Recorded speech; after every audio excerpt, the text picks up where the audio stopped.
자, 우리가 지금 하나님께서는 어떤 사람을 좋아하시는가라고 하는 그 시리즈로 제가 지금 연속으로 설교를 하고 있습니다.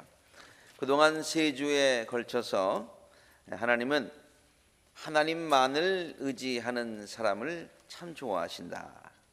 그리고 또 하나님은 하나님 앞에서 겸손하되 끝까지 겸손한 사람을 좋아하신다. 그리고 지난 주일에는 하나님께서는 당신의 마음과 당신의 뜻을 잘 이해하고 그 뜻대로 행하고 그래서 하나님의 마음을 감동시켜드리고 시원하게 해드리는 그런 당신의 백성들, 자녀들을 참 좋아하신다. 그리고 그들에게 사랑과 은혜를 베풀어 주신다라는 내용의 말씀을 함께 나누었습니다. 오늘은 동일한 질문에 대한 4번째 대답으로 하나님의 말씀에 순종하는 사람이라고 하는 그런 제목으로 말씀을 드리겠습니다. 하나님의 말씀에 순종하는 사람을 하나님께서는 참 좋아하신다, 귀하게 여기신다, 축복하신다, 은혜를 베푸신다, 그런 말이죠. 아브라함은 하나님께서 매우 좋아하셨던 그런 사람이었습니다. 그래서 하나님은 아브라함을 부를 때에 나의 벗, 나의 친구라고 그렇게 말씀하신 적도 있지요. 이사야서 41장 8절에 보면은 나의 종너 이스라엘아, 내가 선택한 야곱아, 나의 친구 아브라함의 자손아.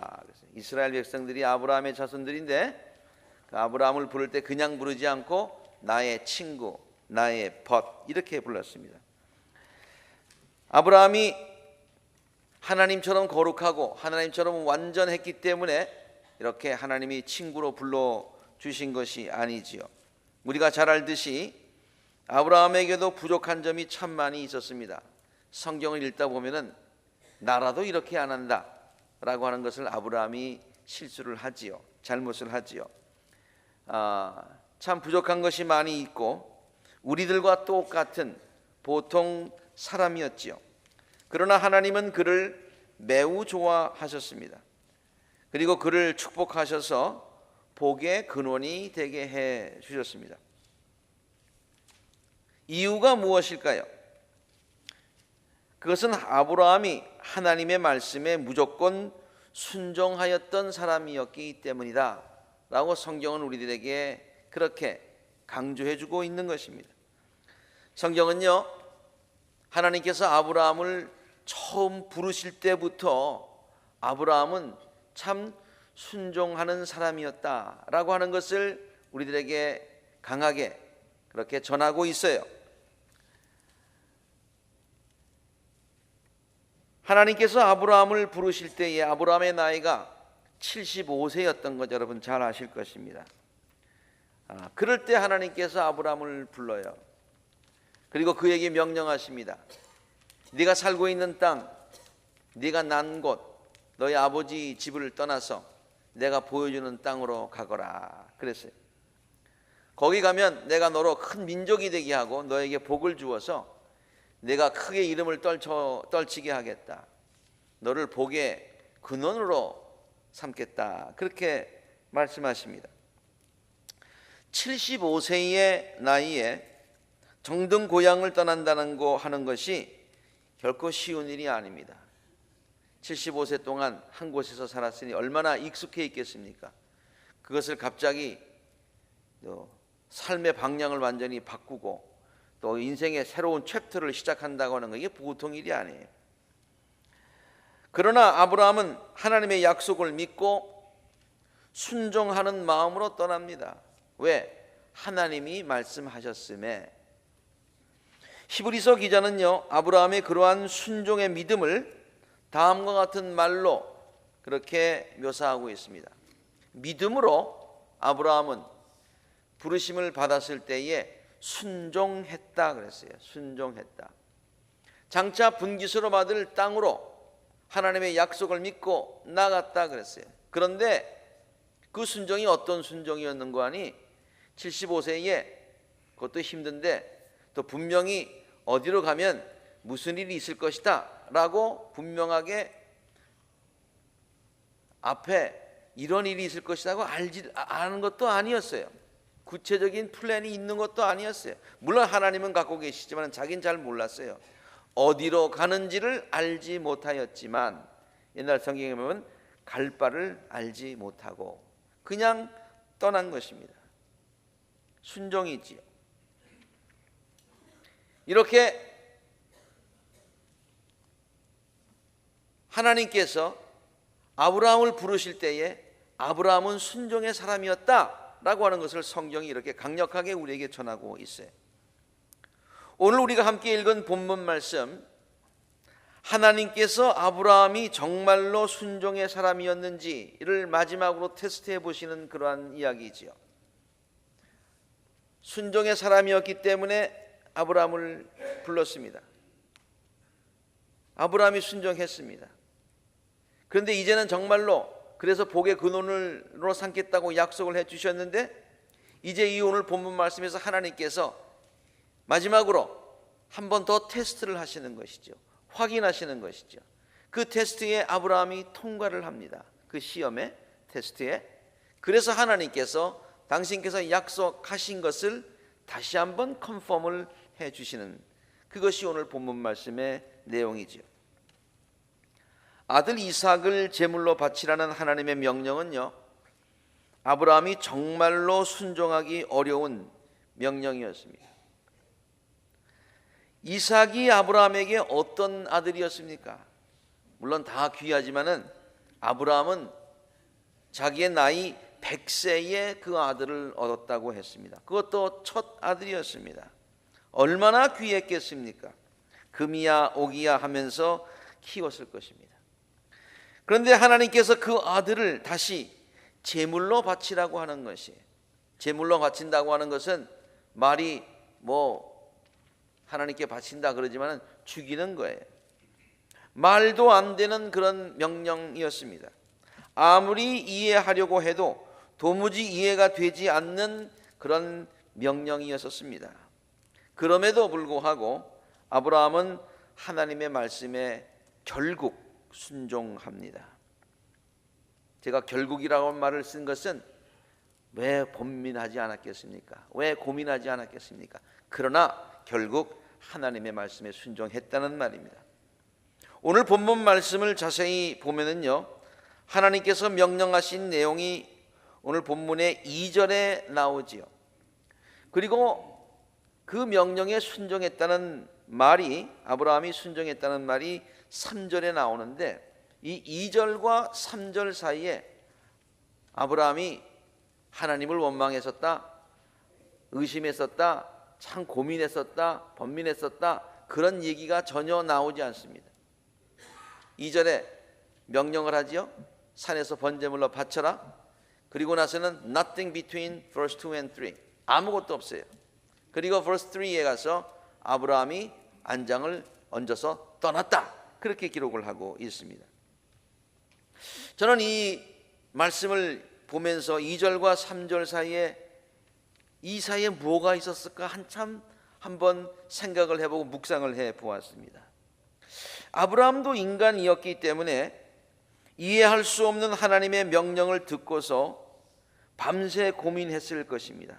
3절에 보면 그 다음날 아침에 일찍 일어나서 떠났다고 했으니까 그날 저녁에 잠을 잤을까 안 잤을까? 아마 못 잤을 것 같아요. 아들을 바치라고 그랬을 때 감사합니다, 주신 분도 하나님이시고 걷어가시는 분도 하나님이시니 할렐루야 그랬을까? 아마 하나님을 속으로 원망했을지도 모를 것입니다. 정말 2절과 3절 사이에 아브라함이 밤새도록 겪었을지도 모르는 심적 갈등, 자기 아내에게도 얘기하지 않고 겪었을 그 심적 갈등 있었을 것입니다. 그러나 성경이 그것을 기록하지 않고 명령했다, 하나님께서 명령하셨다, 그리고 아침에 일어나서 순종했다 라고 쓴 이유는 결국 아브라함이 하나님의 뜻에 순종했다라고 하는 그 순종을 강조하기 위해서 그 사이에 있는 것들을 뺐다. 저는 그렇게 이해를 했습니다.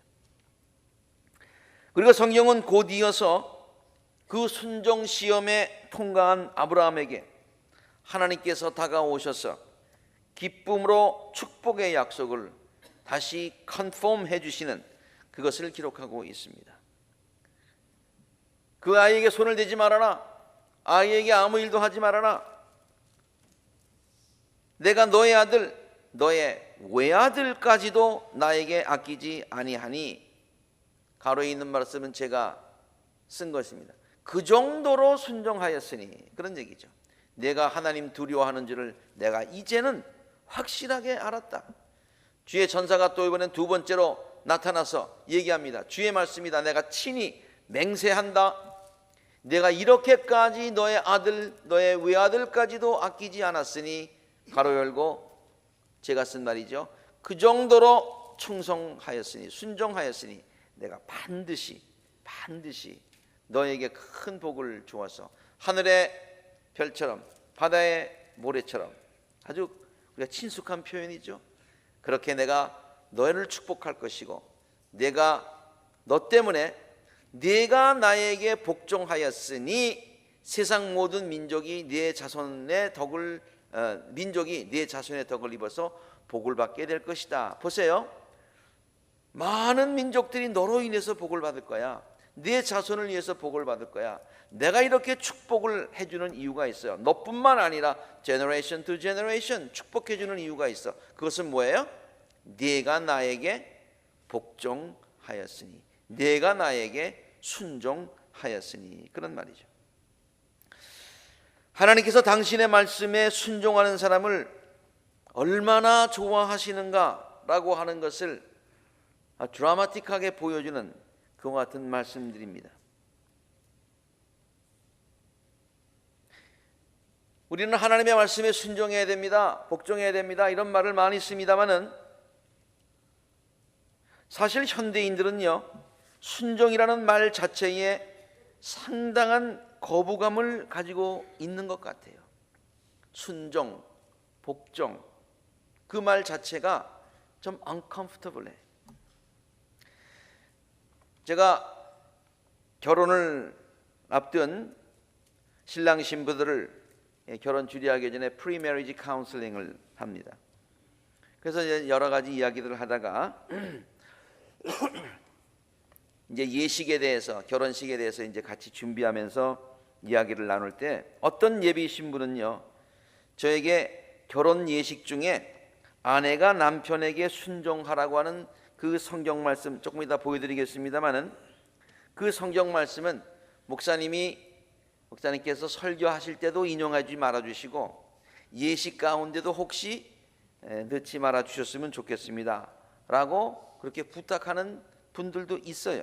한두 분이 아니에요. 그것이 에베소서 5장 22절에서 24절까지의 말씀인데요, 아내이신 여러분, 주님께 순종하는 것과 같이 남편에게 순종하십시오. 옛날 성경에는 거기다 복종이라고 돼 있어요. 복종이 센 거예요, 순종이 센 거예요? 아무튼 순종하십시오. 그리스도께서 교회의 머리 되신 것 같이 남편은 아내의 머리이기 때문입니다. 교회가 그리스도께 순종해야지요. 그것처럼 아내들도 이 모든 일에서 남편에게 뭐 하라고요? 왜 안 읽어요? 읽어요. 순종하십시오. 아멘을 하셨습니다마는 참 남편이 얼마나 복되신지. 여러분, 물론 오늘날 시대가 근데 여러분 이 순종 이 말씀을 읽었습니다. 성경 말씀입니다만은 선뜻 아멘 하기가 조금 불편하지 않으세요? 그렇죠? 전혀 문제가 없으세요? 물론 오늘날 시대가 많이 변해서요, 아내가 남편에게 무조건 순종, 옛날 성경에는 복종이라는 말을 썼습니다마는 그렇게 사는 것이 구시대적인 이야기처럼 들릴지도 모르고 시대착오적인 그러한 이야기가 되었는지는 모릅니다. 성경 말씀이 틀리다는 얘기가 아니라 좀 우리들에게 문화적으로 또 시대적으로 딱 어필하지 못한다, 그런 얘기. 여자들의 지위가 놀랍게 달라졌기 때문이죠. 성경이 쓰여졌을 때 그때의 상황하고 지금의 상황하고는 다르다. 2000년, 3000년 이렇게 지났잖아요. 그렇죠? 그래서 이제는 서로가 존중하며 살라는 말이 더 우리들에게 make sense 하고 더 어울릴지 모르겠습니다.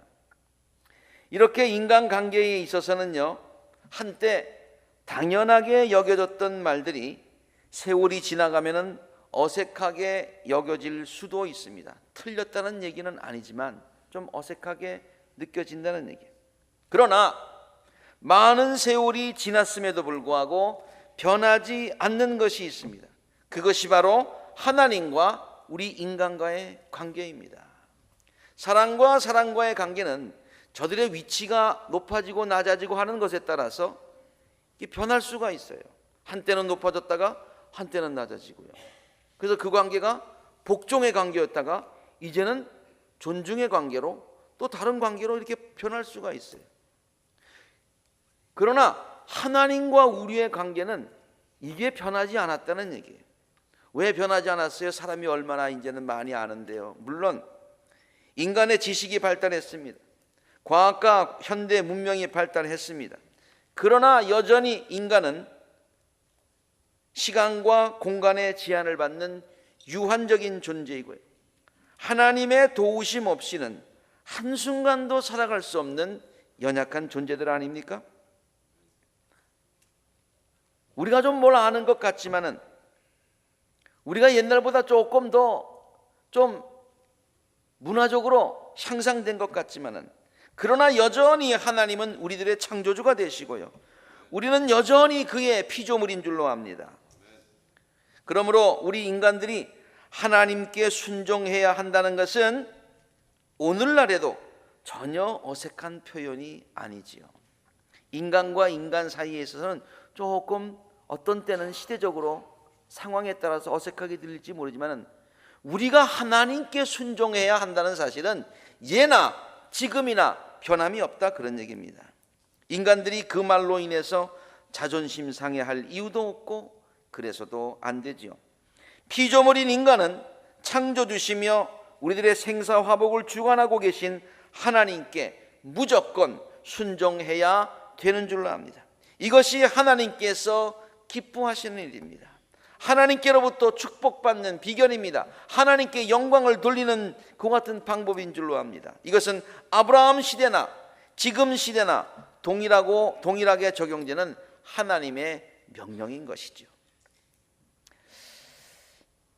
하나님의 말씀에 순종하면 우리들에게 손해가 날 수도 있다고 생각하면서 순종이라는 말을 거북하게 느낄 때도 있습니다. 하나님의 말씀에 순종하면 우리는 손해난다. 그러나 그것은 오해이지요. 모든 것을 하나님께 전적으로 맡기지 못하는 부족한 믿음 때문에 나오는 염려지요. 우리의 불안한 마음 때문이지요. 순종의 결과는 우리들이 그렇게 염려했던 것과는 정반대입니다.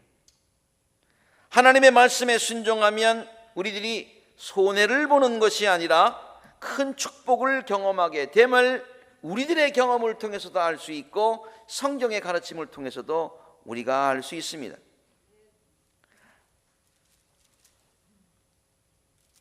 하나님께 순종하였는데 인간적으로 생각해보면 손해볼 것 같은데 실제로는 큰 은혜와 축복과 기적을 경험했다. 성경에 이런 이야기들이 뭐가 있을까? 한번 쭉 머릿속으로 한번 쭉 성경 전체를 창세기에서 한번 쭉 파노라마처럼 한번 이렇게 지나가 보았어요. 그러면서 이런 사람들의 이름이 떠올랐습니다. 아들 이삭을, 오늘 본문 말씀에 있는 것처럼 아들 이삭을 제물로 바치라는 하나님의 명령에 순종하였던 아브라함이 결과적으로 손해를 받습니까? 아니면 큰 축복을 받았습니까? 적지에서 할례를 행하라고 하시는 하나님의 명령에 순종하였던 여호수아와 그 백성이 전쟁에서 패했습니까? 전쟁에서 승리했습니까? 밀가루 한 줌과 기름 몇 방울밖에 남아있지 않았던 사르밧 과부가 하나님의 사람 엘리야의 말씀에 순종하였을 때에 그가 양식이 없어서 굶어 죽었습니까? 아니면 밀가루 반죽통과 밀가루가 끊이지 아니하고 기름병에 기름이 마르지 않는 기적을 체험하였습니까? 가나 혼인잔치에서 예수님께서 빈 항아리에 물을 채우라고 명령하신 그 명령에 순종했던 일꾼들이 나중에 낭패를 당하였습니까? 아니면 놀라운 기적을 체험하며 남들이 알지 못하는 큰 기쁨과 감격을 경험했습니까? 하나님의 말씀에 순종하면 이렇게 손해를 보는 것이 아니라, 우리의 염려대로 되는 것이 아니라 오히려 큰 축복을 경험하게 되는 것이 성경이 우리들에게 가르쳐주는 축복받는 비결인 것입니다. 우리가 순종에 관한 이야기들을 할 때에 우리 마음속에 또 한 가지 염려가 되는 것이 있어요. 내가 하나님의 명령에 순종해야 되는데 어떤 명령에 순종해야 되는가? 그러면서 우리가 이런 생각을 합니다. 순종이라고 하는 것은 하나님의 큰 명령, 거기서만 그런 명령에만 순종하는 것이 순종이다라는 그런 생각을 가질 때가 있습니다. 그러나 그것은 잘못된 생각이지요. 현재 나의 믿음 가지고는 감당하기 어려운 벅찬 명령만을 하나님께서 계속적으로 우리들에게 주시는 것이 아니기 때문입니다. 우리는 순종 그러면 이런 스토리들이 생각납니다. 오늘과 같이 아들 이삭을 죽여서 제물로 바쳐라. 또 예를 들어서 부자 청년 이야기를 떠올리면서 예수님께서 부자 청년에게 가진 모든 소유를 팔아서 가난한 사람들에게 나누어 주어라. 우리는 순종이라는 말을 생각할 때에 그러한 시츄에이션만 생각을 한다는 얘기죠. 그러나 하나님께서 우리들에게 순종을 요구하시는 상황은요, 항상 그렇게 벅차고 부담스럽고 밤새도록 고민하면서 혼자 괴로워해야 되는 그와 같은 시츄에이션만은 아니다. 부자 청년에게 요구했듯이 가진 재산을 다 정리하라든가, 아브라함에게 요구했듯이 외아들을 죽이라든가, 하나님께서 저와 같은 주의 종들을 부르셨을 때에 나를 따르라, 하나님의 나라와 하나님의 일을 구하라, 그리하면 네 모든 것을 다 채워주시리라 라고 하는 그 말씀 받고서 순종했는데요, 우리 모든 사람들에게 전부 다 어느 순간에 다 목사가 되라 전도사가 되라 그거 아니지 않습니까? 그런 시츄에이션만 있는 것이 아니라는 얘기예요. 날마다 순간마다 요구하시는 하나님의 명령은 우리들이 순종하려는 마음만 있으면, 얼마든지 순종할 수 있는 작은 것들입니다.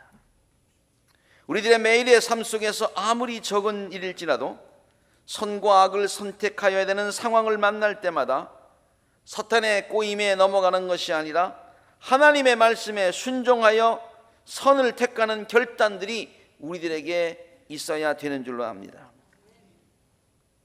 또 이런 생각을 하시는 분들이 있어요. 하나님의 말씀에 순종하고 싶은데요, 우리들에게는 하나님께서 직접 말씀하시지 않는데 어떤 말씀에 순종해야 되는 것입니까? 아브라함에게 들렸던 하나님의 음성, 모세에게 명령하신 하나님의 음성, 노아를 부르셨던 하나님의 음성, 엘리야에게 들렸던 하나님의 음성이 우리들에게는 더 이상 들리지 않는데 대체 어떤 말씀에 우리가 순종을 해야 되는 것입니까? 그렇게 반문하시는 분들이 있습니다. 그러나 이것도 하나님의 말씀에 순종하지 않으려고 하는 우리들의 핑계임을 알아야 됩니다. 우리들이 순종해야 될 하나님의 말씀은 대부분 이미 성경을 통하여서 우리들에게 하나님께서 주셨기 때문입니다. 하나님은 우리들이 무슨 일을 하려고 할 때마다 일일이 세세하게 이것 해라 저것 해라 라고 명령하시지 않을 때가 많습니다. 이미 그러한 명령은 성경 말씀을 통해서 우리에게 다 주셨습니다. 무엇이 옳은 일이다, 무엇이 그런 일이다, 이미 하나님께서 우리들에게 다 주셨어요. 여러분, 간음하지 말아라 하나님께서 말씀하셨어요. 근데 어떤 여자를 보고 어떤 멋진 남자를 봤는데 마음속에 그런 마음이 들었어요. 하나님 어떻게 해야 됩니까? 하나님이 아무 말씀이 없으세요. 그럼 내 마음대로 해도 되는 거네요. 그런 겁니까? 이미 하나님께서 말씀하셨어요. 그런 질문이 있을 때마다 하나님은 성경에 무슨 말이 있는지 봐라 라고 우리들에게 말씀을 하시는 거예요. 하나님의 말씀을 통해서 우리에게 이미 말씀하셨을 뿐만이 아니라 때때로 하나님이 음성으로 우리에게 강하게 들려주시지 않을지도 모르지만, 그러나 우리가 기도하는 중에 말씀 읽는 중에 저 같은 경우는요, 말씀 읽는 중에 기도하는 중에 하나님의 영이 내 마음을 강하게 붙들어서 이렇게 그런 마음이 뜨거워질 때가 있어요. 그것이 하나님의 음성입니다. 하나님의 뜻입니다. 이 시간 나의 삶 가운데서 하나님이 원하시는 그 같은 것으로 저는 그렇게 이해를 합니다. 그러므로 하나님의 음성을 듣지 못한다고 생각하지 마시기 바랍니다. 하나님의 뜻이 성경에 있고 하나님의 뜻이 무엇이냐를 우리가 늘 알려고 애를 쓸 때 하나님은 우리들의 마음속에 감동을 통하여 역사하시는 줄로 압니다. 하나님의 명령에 순종하지 않았던 사울 왕에게 사무엘은 다음과 같은 말로 꾸짖습니다. 이 상황은 어떤 상황인고 하니, 하나님이 사울 왕에게 전쟁에서 전리품을 얻더라도 네가 가지지 말라고 그랬어요. 다 죽이고 다 없애라고 그랬어요. 근데 너무 아까운 거예요. 그래서 사울이 좋은 것들을 이렇게 골랐습니다. 그래서 사무엘이 가가지고 왜 당신이 하나님의 말씀에 순종하지 않았습니까? 얘기하니까 뭐라고 얘기했냐면은 하나님께 드리려고, 좋은 것 드리려고, 버리기 너무 아까워서 하나님께 화목제와 번제물로 드리려고 내가 이렇게 모아놓은 겁니다. 그렇게 변명을 했어요. 거짓말이지요. 그러자 사무엘이 이렇게 얘기합니다. 주께서 어느 것을 더 좋아하시겠습니까? 주의 말씀에 순종하는 것을 주님께서 좋아하시겠습니까? 아니면은 번제나 화목제로 해서 더 많이 드리려고 하면서 그것을 더 좋아하시겠습니까? 잘 들으십시오. 시작. 순종이 제사보다 낫고 말씀을 따르는 것이 순양의 기름보다 낫습니다. 하나님께서는 단 한 번의 아름답고 멋진 그런 예배를 우리가 드려야 되지만, 그 한 번에 드리는 그 멋진 예배를 기뻐하시는 것이 아니라 그거보다도 더 기뻐하시는 것은 평상시에 하나님의 말씀에, 순간순간 하나님의 말씀에 순종하며 사는 예배자의 삶에 더 관심이 있으시다. 물론 하나님께 예배를 드리는 것도 중요하지만은 그 예배를 드렸으면은 우리 일상생활의 삶을 통해서 예배자의 삶으로 순간순간 하나님의 말씀에 순종하며 살아가는 것을 더 기뻐하신다, 그런 얘기예요. 이것이 바로 순종이 제사보다 낫다는 말씀의 의미가 되는 것이죠. 사랑하는 우리 양콜라 재단의 모든 성도 여러분, 하나님은 하나님의 말씀에 순종하는 자들을 참 좋아하십니다. 그리고 그들을 축복하여 주십니다. 매 순간 우리들의 삶 속에서 하나님의 뜻에 순종하는 아름다운 신앙의 자세를 가지시고 하루하루 순간순간 살아가시는 우리 모두가 되시기를 간절히 바랍니다. 그래서 하나님의 은혜와 축복을 놀랍게 경험하시는 복된 성도님들이 다 되시기를, 우리들에게 순종의 본을 보여주시고 순종하는 자들을 기뻐하시고 축복하시는 우리 주 예수 그리스도의 존귀하신 이름으로 간절히 축원합니다.